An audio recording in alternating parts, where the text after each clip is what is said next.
నమస్తే, welcome to 6 PM. This is Sumitra. బులెటిన్ల ముందుగా హెడ్లైన్స్. సింగరేణి ఎన్నికల్లో 95% పోలింగ్, కాసేపట్లో కౌంటింగ్ ప్రారంభం.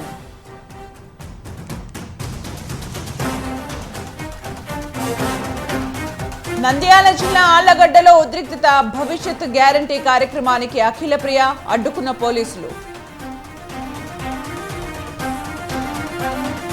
ఏపీ ముఖ్య నేతలతో కాంగ్రెస్ అధిష్టానం భేటీ, పార్లమెంట్ అసెంబ్లీ ఎన్నికలపై దిశానిర్దేశం.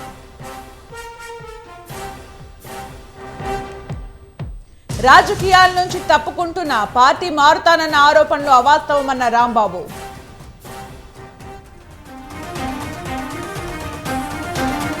ఐపీఎస్ నవీన్ కుమార్ ను అదుపులోకి తీసుకున్న పోలీసులు, ఇల్లు కబ్జాకు యత్నించారని ఆరోపణ.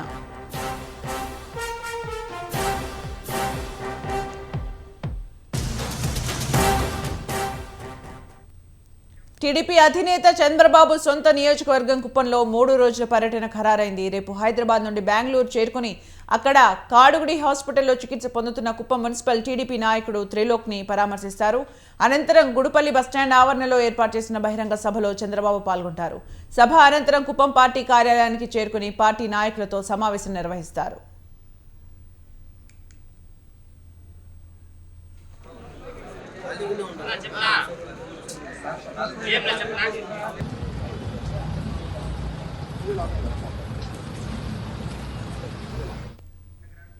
రెండో రోజు ఆర్ఎన్బి అతిథి గృహం వద్ద ప్రజల నుండి వినతులు స్వీకరిస్తారు చంద్రబాబు.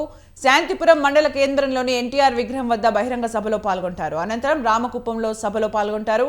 మూడో రోజు ప్రజల నుంచి వినతులు స్వీకరించిన అనంతరం శ్రీ కనకదాస విగ్రహాన్ని ఆవిష్కరిస్తారు. మధ్యాహ్నం కుప్పం బస్టాండ్లోని అన్నా క్యాంటీన్లో పేదలకు అన్నదానం చేస్తారు. అక్కడి నుండి కొత్తపేటలోని పెద్దపల్లి గంగమ్మ ఆలయానికి వెళ్లి పూజలు చేస్తారు. అనంతరం స్థానిక మసీదులో ప్రత్యేక ప్రార్థనలు చేస్తారు. మల్లనూరు బస్ స్టాండ్ దగ్గర ఏర్పాటు చేసిన బహిరంగ సభలో పాల్గొంటారు.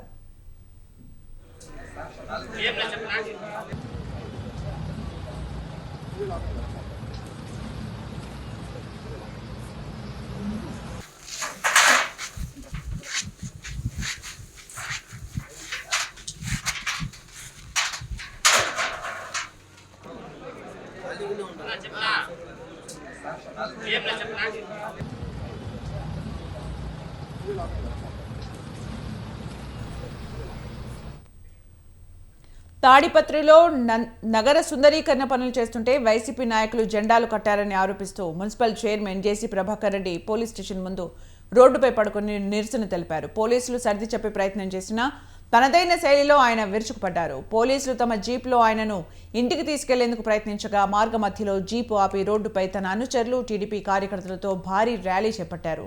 దీంతో తాడిపత్రి పట్టణంలో ఉద్రిక్తత పరిస్థితులు తలెత్తాయి.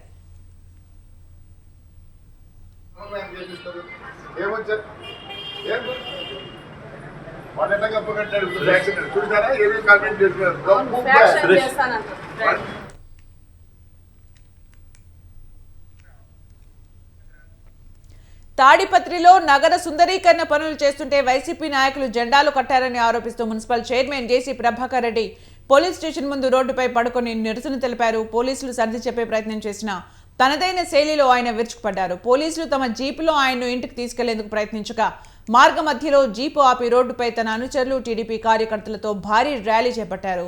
దీంతో తాడిపత్రి పట్టణంలో ఉద్రిక్తత పరిస్థితులు తలెత్తాయి.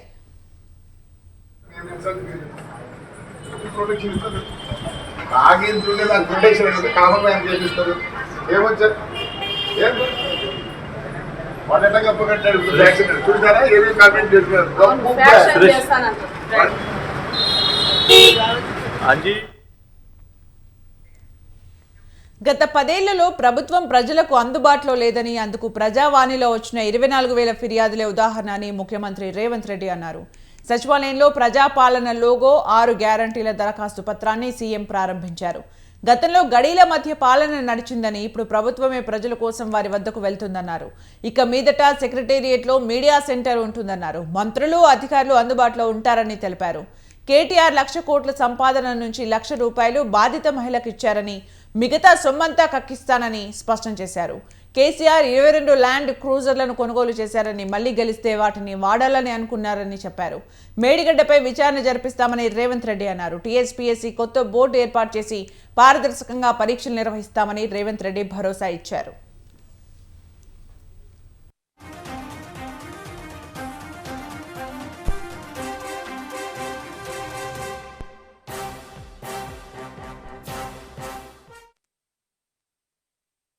ఆరు గ్యారంటీలు కాంగ్రెస్ పార్టీ తెలంగాణ ప్రజలకు ఇవ్వడం ద్వారా గడిచిన శాసనసభ ఎన్నికలలో ప్రజల యొక్క ఆమోదం పొంది ప్రభుత్వాన్ని ఏర్పాటు చేసి ప్రజాపాలన పేరు మీద గ్రామ సభలు ఏర్పాటు చేయాలని మంత్రివర్గం తీసుకున్న నిర్ణయాన్ని ఈ రోజు లోగోను సంబంధిత అప్లికేషన్ ని విడుదల చేయడానికి ఈ కార్యక్రమంలో ఉప ముఖ్యమంత్రి గారు గౌరవనీయులు పట్టి విక్రమార్క గారు, సహచార మంత్రివర్యులు తుమ్మల నాగేశ్వరరావు గారు, సహచార మంత్రివర్యులు కోమటిరెడ్డి వెంకటరెడ్డి గారు, సహచార మంత్రివర్యులు శ్రీమతి కొండా సురేఖ గారు, సహచార మంత్రివర్యులు పొంగులేటి శ్రీనివాసరెడ్డి గారు, చీఫ్ సెక్రటరీ గారు, ఇతర అధికారులు ఈ కార్యక్రమంలో పాల్గొని అత్యంత ప్రతిష్టాత్మకంగా ప్రభుత్వం భావిస్తున్న ఈ కార్యక్రమాన్ని ఈ రోజు మీడియా మిత్రుల సమక్షంలో కార్యక్రమాన్ని ప్రారంభించుకోవడం జరిగింది. ప్రజాపాలన గ్రామాలలో, మున్సిపల్ వార్డులలో, పట్టణాలలో గ్రామ సభలు ఏర్పాటు చేయడం ద్వారా ఈ అప్లికేషన్లు ముందే గ్రామాలకు పంపించి ప్రజలకు అందుబాటులో పెట్టి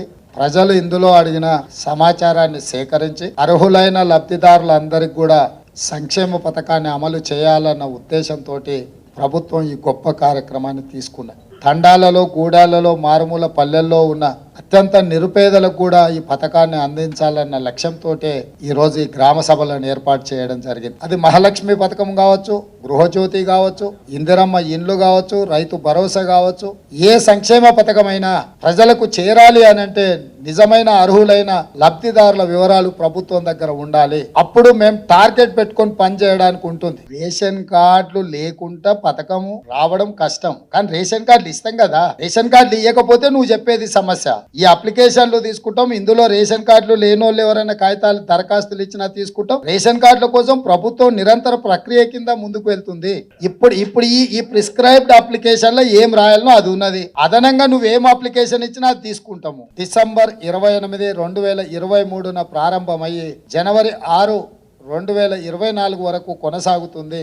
ప్రతి మండలాన్ని 2 గ్రూపులుగా విడగొట్టి ఒక గ్రూప్కి ఎంఆర్ఓ గారు, ఇంకొక గ్రూప్కి ఎంపీటీఓ గారు బాధ్యత వహిస్తారు. ఇప్పుడు నేనేమంటున్నా అంటే ఆ రోజు అసెంబ్లీలోనే నేను చెప్పిన, నువ్వు మేనేజ్మెంట్ కోటాలు వచ్చినోడు అయ్యా, నీకేం తెలియదు, ఊరికే అరవడం వల్ల ఏం ప్రయోజనం లేదు. మొత్తం సభ నడిచిన తీరు మీరు చూసిరు కదా. బాబా బామర్దుల తాపత్రయం తప్ప ఒక్క సభ్యుడన్నా లేచి వీళ్ళు మాట్లాడుతున్న దాన్ని సమర్థించినరా? శాసనసభలో జరిగిన చర్చలన్నీ తీసుకోరు. వాళ్ళిద్దరే ఆరాట పడుతున్నారు, వాళ్ళిద్దరే పోరాటం చేయాలని చూస్తున్నారు. మిగతా ఎవ్వరు వాళ్ళతో కలిసి రాలే. వాళ్ళు ఎంతసేపు అడిగితే అంతసేపు మైక్ ఇచ్చిన, మా అందరికి ఎంత తీసుకున్నో అంతకంటే ఎక్కువ వాళ్ళకి అవకాశం ఇచ్చింది. సో అక్కడ చెప్పలేంది ఇంటి దగ్గర పోయి ఆయన మాట్లాడుతుండు. అంటే మా కొడంగల్ ప్రాంతంలో లేకపోతే నారాయణపేట ప్రాంతంలో కొన్ని ప్రాంతాలలో కల్తీ కళ్ళు ప్రభావం కొంచెం ఎక్కువ ఉంటది. మత్తు కళ్ళు అంటారు కదా, మందుకళ్ళు తాగినోడు సడన్ గా మందుకళ్ళు దొరకకపోతే ఆ పిచ్చి పిచ్చి చేష్టల్ని తట్టుకోవడానికి కుటుంబ సభ్యులే మంచాన్ని కట్టేస్తారు తాళ్ళు పెట్టి. అధికారం పోయిన విడ్రాయల్ సిమ్టమ్స్ తోని కేటీఆర్ అట్లా మాట్లాడుతుండు. కొంతకాలం అతన్ని తాళ్ళు పెట్టి మంచాన్ని కట్టాల్సిన పరిస్థితి ఉంటది. ఈ అన్నిటిని మేమేం తప్ప అర్థం చేసుకోము. ఎందుకంటే అధికారం కోల్పోయిన బాధలోనో భయంలోనో రకరకాలుగా మాట్లాడుతుంటారు. షాడో టీం ఎందుకే? అసెంబ్లీలో నీకే మైకిచ్చి నువ్వే సూచన చేయి, నువ్వే సలహా చేయి, మేము తీసుకున్న నిర్ణయాలను విశ్లేషణ చేయమని బాహటంగా అసెంబ్లీలోనే అవకాశం ఇస్తుంటే మళ్ళీ ఇంక వెనకంగా షాడో టీం పెట్టేది ఏముంది? నేను కొత్త బండ్లు కొనను, ఖర్చు పెట్టానని చెప్పిన. మీకు తెలవాల్సింది ఏంటంటే 22 ల్యాండ్ క్రూజర్లు కొని కొత్తవి దాచిపెట్టారు. నేను సీఎం అయినాక 10 రోజుల వరకు నాకే తెలియదు. నేను పాత బండ్లు ఏదో అడ్జస్ట్ చేసి అన్ని రిపేర్లు చేయండి, చూసి ఇచ్చేయండి అని నేను చెప్తుంటే చిన్న ఒక అధికారి వచ్చి షోలో చెప్తున్నాడు, సార్ పోయినసారి 22 ల్యాండ్ క్రూజర్లు కొన్నాడు, అన్నీ విజయవాడలో దాచిపెట్టినాను సార్, కొత్త ప్రభుత్వం ప్రమాణ స్వీకారం చేయగానే అన్నీ తెద్దాం అనుకున్నాం. ఆయన నెత్తి మీద దరిద్రం ఉండి ఆయన ఇంటికి పోయింది సార్, 22 కొత్త ల్యాండ్ క్రూజర్లునే. అసలు ఇన్ని వందల వేల వాహనాలు ఉన్నప్పుడు ఒక్కొక్క బండికి దాదాపుగా 3 కోట్ల రూపాయలు అవుతుంది. మరి బుల్లెట్ ప్రూఫ్ చేసిన తర్వాత ఇంకా కొంచెం ఎక్స్ట్రా అవుతుంది. 22 కొత్త ల్యాండ్ క్రూజర్లు చెప్పా పెట్టకుండా కొని దాచిపెట్టిండే కేసీఆర్. మూడోసారి కూడా వస్తాడు అన్ని అందరూ 22 అంటే ఆయనకు, ఆయన వంది మాగతులకు అందరికీ ఉండడానికి. ఇట్లాంటివి ఆయన సృష్టించిన సంపద. నిన్నో మన్నో ప్రజావాణి కార్యక్రమానికి కాడబిడ్డ వచ్చింది, అక్కడ దరఖాస్తు ఇచ్చింది, వీళ్ళు పరిష్కరించలేదు, నేను పరిష్కరిస్తున్నా, 1,00,000 రూపాయలు ఇస్తున్నా అని కేటీఆర్ గారు ఎక్కడో టీవీలో పేపర్లో ఎక్కడో నాకు భలే సంతోషం అనిపించింది. నీ 1,00,000 కోట్లలో 1,00,000 రూపాయలన్నా నీ మొడలు వంచి పేదోళ్ళకు వంచిపించింది. ప్రజావాణి విజయవంతమైనట్టే కదా. ప్రజావాణి ఏంది, అక్కడికి వచ్చిన వాళ్ళ సమస్య పరిష్కరించడానికి, ఆ సమస్యను మేము పరిష్కరించినట్టే కదా. భవిష్యత్తులో కూడా ఈ కార్యక్రమాన్ని ముందుకు తీసుకెళ్తాం. మీడియా మిత్రులందరూ కూడా ఇది మీ బాధ్యతగా భావించి దాన్ని బాగా ముందుకు తీసుకెళ్లడానికి సహకరించాల్సిందిగా కోరుకుంటూ, ఇంకా 99,999 కోట్ల రూపాయలు కేటీఆర్ దగ్గర ఉన్నాయి. 1,00,000 కోట్ల సంపాదనలో 1,00,000 పోయినా మిగతాది ఉంది కాబట్టి మిగతాయి కూడా పంచాల్సిన పరిస్థితి, పంచిపించాల్సిన గత్యంతరం లేని పరిస్థితి వాళ్ళకు కల్పిస్తాం. డెఫినెట్ గా నువ్వేం టెన్షన్ తీసుకోక, ఏమన్నా నీకు తెలిసిన వివరాలు కూడా ఉంటే వాటిని కూడా ఇస్తాం. ఇప్పుడు ఆల్రెడీ కాళేశ్వరం మీద ఆర్డర్ ఇచ్చినాం, చూసినావు కదా. మేడిగడ్డ అన్నారం బ్యారేజ్ల మీద ఏం చేయదలుచుకున్నాం ఇచ్చినాము. అదేవిధంగా ఛత్తీస్గఢ్ది యాదాద్రి భద్రాద్రి మీద కూడా ఆర్డర్ ఇచ్చినాము. దాంట్లో జ్యుడిషియల్ ఎంక్వైరీలో వెళ్ళే వివరాలు, రికవరీ, రెవెన్యూ రికవరీ యాక్టులు ఇవన్నీ ఉన్నాయి కదా. అప్పుడే అయిపోలే, ఇంకా 30 రోజులే కాలే, ముందుంది కదా ముసళ్ళ పండుగ. అంగన్వాడీల అరెస్ట్ జగన్ నియంతృత్వానికి నిదర్శనమని నారా లోకేష్ అన్నారు. అంగన్వాడీలు ఆదుకోమని అడుగుతుంటే వారి జీవితాలతో ఆడుకుంటున్నారని మండిపడ్డారు. హక్కుల కోసం పోరాడే వారిపై ఉక్కుపాదం మోపుతున్నారన్నారు. ఇప్పటికైనా ప్రభుత్వం స్పందించి అంగన్వాడీల డిమాండ్లను నెరవేర్చాలని నారా లోకేష్ తెలిపారు.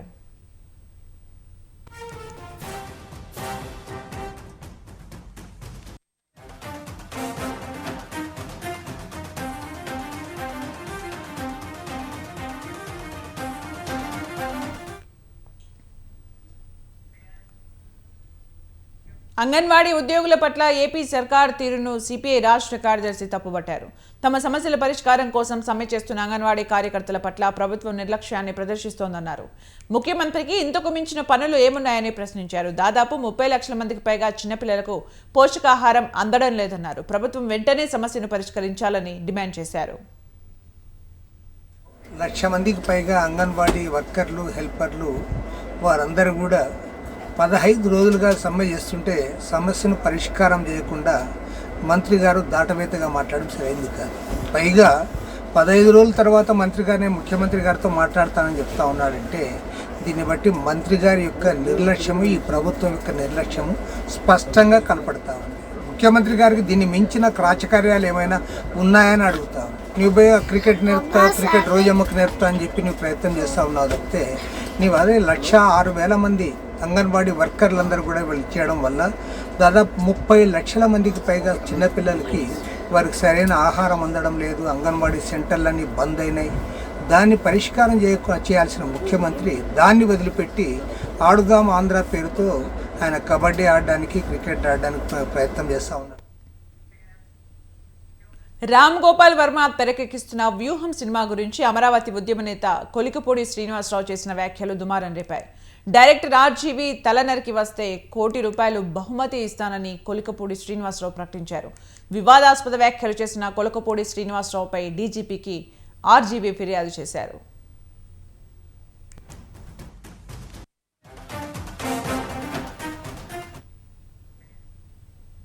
Police academy joint director Naveen Kumar అరెస్టును రాజ్యసభ సభ్యుడు ఆర్ కృష్ణయ్య ఖండించారు. తప్పుడు ఫిర్యాదుతో అక్రమంగా అరెస్ట్ చేశారని ఆరోపించారు. నిజాయితీ కలిగిన ఓ ఐపీఎస్ ఆఫీసర్ను ఎలాంటి నోటీసులు ఇవ్వకుండా ఎలా అరెస్ట్ చేశారని ప్రశ్నించారు. 10 ఏళ్లుగా పోలీస్ శాఖలో బీసీ అధికారులపై వేధింపులు జరుగుతున్నాయన్నారు. ఈ అంశంపై ముఖ్యమంత్రి రేవంత్ రెడ్డి జోక్యం చేసుకోవాలన్నారు. ఆఫీసర్ అయినటువంటి నవీన్ కుమార్ను ఈరోజు ఉదయం పోలీస్ డిపార్ట్మెంట్ వాళ్ళే చిన్న చిన్న సాకులతోటి ఆయనకు ప్రమోషన్ రావద్దనే కుట్రపూరితంగా కొందరు ఐఏఎస్లు, ఐపీఎస్లు కుట్ర చేసి ఆయన అరెస్ట్ చేయడాన్ని ఈరోజు 13 బీసీ సంఘాలు తీవ్రంగా ఖండిస్తున్నాయి. ఆయన రంగారెడ్డి పోలీస్ సూపరింటెండెంట్గా, గతంలో పోలీస్ అకాడమీ జాయింట్ డైరెక్టర్గా, డిప్యూటీ కమిషనర్గా చాలా మంచి ట్రాక్ రికార్డు ఉంది. ఆఫీసర్గా ఆయన డ్యూటీ లోపల చాలా మంచి పోలీస్ అధికారిగా ఆయనకు పేరుంది. అట్లాంటి అధికారిని కొందరు ఐపీఎస్ అధికారులు, కొందరు ఐఏఎస్ అధికారులు ఈయనకు ప్రమోషన్ వస్తున్నటువంటి సందర్భంగా ప్రమోషన్ అడ్డుకోవడానికి ఈయన మీద చిన్న చిన్న కేసులు బనాయించి ఆయనను అరెస్ట్ చేసి ఆయనను ఇంతవరకు విడుదల చేయకపోవడాన్ని మేము తీవ్రంగా ఖండిస్తున్నాం. భారతీయ జనతా పార్టీ జాతీయ సెక్రటరీ అనుపమ్ హజ్రాను పదవి నుంచి తొలగించింది. అనుపమ్ హజ్రా పశ్చిమ బెంగాల్కు చెందినవారు. ఆయన ఇటీవల పశ్చిమ బెంగాల్ ముఖ్యమంత్రి మమతా బెనర్జీపై వివాదాస్పద వ్యాఖ్యలు చేయడంతో దుమారం చెలరేగింది. ఫలితంగా పార్టీ నాయకత్వం అనుపమ్ హజ్రా నుంచి తొలగించాలని నిర్ణయించుకుంది.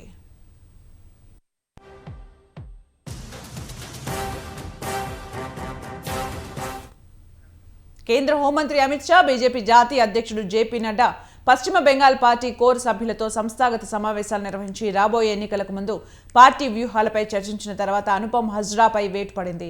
వచ్చే పార్లమెంట్ ఎన్నికల్లో బెంగాల్లోని 42 పార్లమెంట్ సీట్లలో కనీసం 35 స్థానాల్లో గెలిచేందుకు పార్టీ శ్రేణులు కృషి చేయాలని అమిత్ షా మార్గనిర్దేశం చేశారు.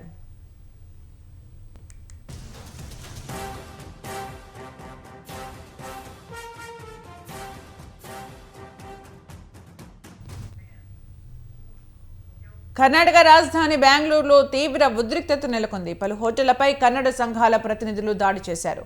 హోటళ్ల నేమ్ బోర్డుల్ని కన్నడ భాషలో కాకుండా ఇంగ్లీష్, హిందీ భాషల్లో బోర్డులు పెట్టడంపై ఆగ్రహం వ్యక్తం చేశారు. వెంటనే ఇతర భాషల నేమ్ బోర్డుల్ని తొలగించాలని డిమాండ్ చేశారు.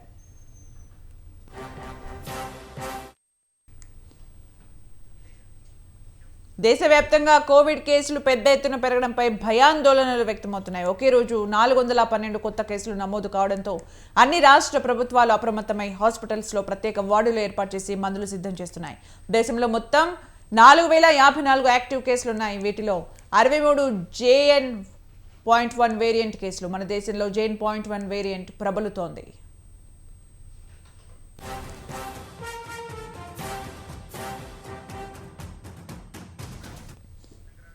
భారతీయ వైద్య పరిశోధకులు కొత్త కోవిడ్ సబ్ వేరియంట్లను క్షుణ్ణంగా అధ్యయనం చేస్తున్నారని నీతి ఆయోగ్లో వైద్య ఆరోగ్య వ్యవహారాల సభ్యుడు డాక్టర్ వికే పాల్ అన్నారు. రాష్ట్రాల్లో కోవిడ్ పరీక్షల సంఖ్య పెరగాలన్నారు.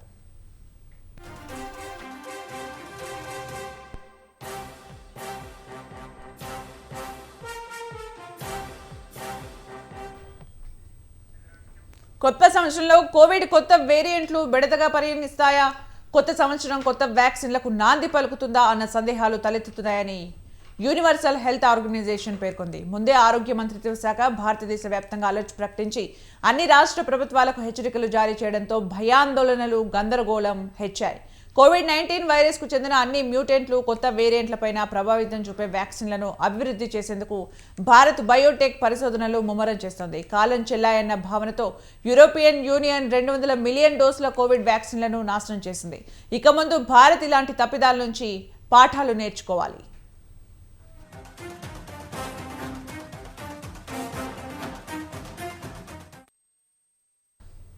యూపీలోని ఆగ్రా లక్నో ఎక్స్ప్రెస్ వేపై దట్టంగా పొగమంచు ఏర్పడింది. పొగమంచు కారణంగా యూపీ వ్యాప్తంగా పలు చోట్ల రోడ్డు ప్రమాదాలు జరిగాయి. పొగమంచు కారణంగా విజిబిలిటీ లేక పలు వాహనాలు ఒకదానికొకటి ఢీకొన్నాయి. ముందు వెళ్తున్న బస్సును పలు కార్లు ఢీకొన్నాయి. ఈ ప్రమాదంలో ఒకరు మృతి చెందగా పలువురు తీవ్రంగా గాయపడ్డారు. సమాచారం అందుకున్న పోలీసులు ఘటనా స్థలానికి చేరుకుని సహాయక చర్యలు చేపట్టారు. గాయపడిన వారికి సమీపంలోని హాస్పిటల్స్కు తరలించారు.